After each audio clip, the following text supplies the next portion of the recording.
নমস্কার দর্শক বন্ধুরা, আপনাদের সকলকে স্বাগত জানাচ্ছি রেফ স্পোর্টস বাংলার এক নতুন উপস্থাপনাতে। এবং আজকে কিন্তু আমরা কথা বলবো অ্যাফকন নিয়ে। এমন একটা কন্টিনেন্ট বা এমন একটা মহাদেশ যাদেরকে নিয়ে হয়তো বেশি চর্চা হয় না, কিন্তু তাদেরকে ভালোবাসে আপামর গোটা ফুটবল বিশ্ব। সেই অ্যাফকন, আফ্রিকান কাপ অফ নেশনস, সেটা নিয়ে কিন্তু আজকে আমরা কথা বলবো।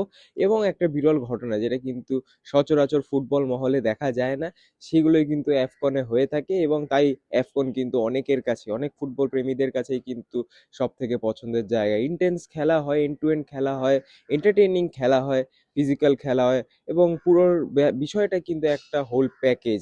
অ্যাফকন দেখলে কিন্তু আপনাদের এইটুকুনি মনে হবে যে ফুটবল খেলাটা কিন্তু সত্যি খুব ইন্টারেস্টিং। এবং এই ইন্টারেস্টিং খেলার বা এই ইন্টারেস্টিং টুর্নামেন্টের কিন্তু আমরা একটা গল্প আপনাদের আজকে শোনাবো, যেটা হয়েছিল আসলে আগামীকাল, কিন্তু আজকে আমরা আপনাদেরকে সেই গল্পটাই শোনাবো। আপনারা জানেন যে আফকনে নানান আফ্রিকান দেশ তারা কিন্তু একে অপরের সঙ্গে খেলে সেই টাইটেলটার জন্য, আফ্রিকার শ্রেষ্ঠ হওয়ার জন্য। এবং গতকাল কিন্তু ম্যাচ ছিল ইউগান্ডা এবং নাইজেরিয়ার।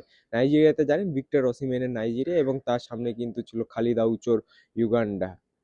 যদিও নাইজেরিয়া থেকে অনেকটাই ধারে ভারে কমজোর এই ইউগান্ডা, বাট তাও যেহেতু আফ্রিকান কাপ অফ নেশনস বা অ্যাফকন, সেখানে কিন্তু কাউকেই লাইটলি নেওয়া যায় না। এবং এই ইউগান্ডার টিমের যদি কথা বলি, খালিদ আউচো আপনারা জানেন ইস্ট বেঙ্গল চার্চিল ব্রাদার্সে খেলে যাওয়া এই প্লেয়ার, ভারতে কিন্তু আগে এসেছিলেন তিনি।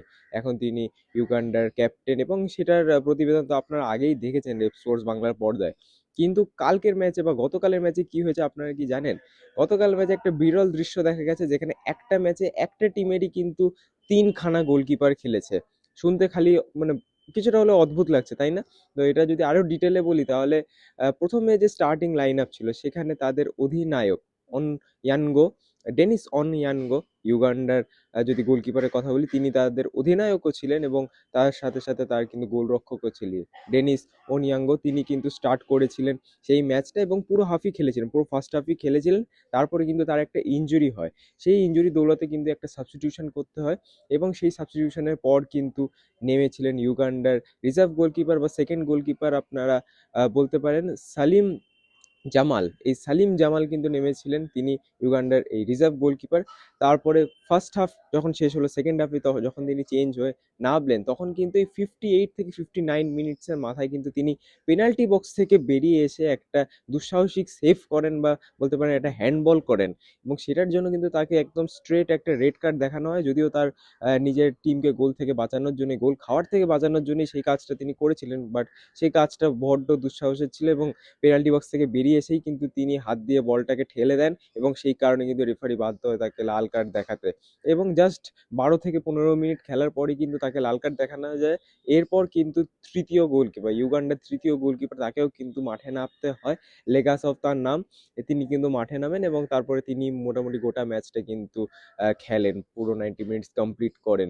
এরকম একটা বিরল দৃশ্য কিন্তু সচরাচর দেখা যায় না আমাদের ফুটবল বিশ্বে। এবং কালকের ম্যাচের যদি কথা বলি, তাহলে আগে নাইজেরিয়া জিতেছে 3-1 গোলে ঠিকই, বাট ইউগান্ডার এরকম একটা, এই ম্যাচটা অবশ্যই একটা ইতিহাসে লেখা থাকবে। একটা ম্যাচে তিনটে গোলকিপার একটা সেম টিমেরই, এইটা অবশ্যই একটা বিরল দৃশ্য। তো আপনাদের কেমন লাগলো এই গল্পটা শুনে? আমার তো ভারী মজা লেগেছে, এবং আপনাদের যদি ভালো লেগে থাকে তাহলে অবশ্যই এই ভিডিওতে একটা লাইক করতে ভুলবেন না, এবং রেপ স্পোর্টস বাংলা চ্যানেলকে যদি সাবস্ক্রাইব না করে থাকেন, তাহলে সাবস্ক্রাইবটাও করতে ভুলবেন না। আপনাদের সাথে দেখা হবে অবশ্যই পরবর্তী প্রতিবেদনে। ততদিনে ভালো থাকবেন, সুস্থ থাকবেন, এবং নমস্কার।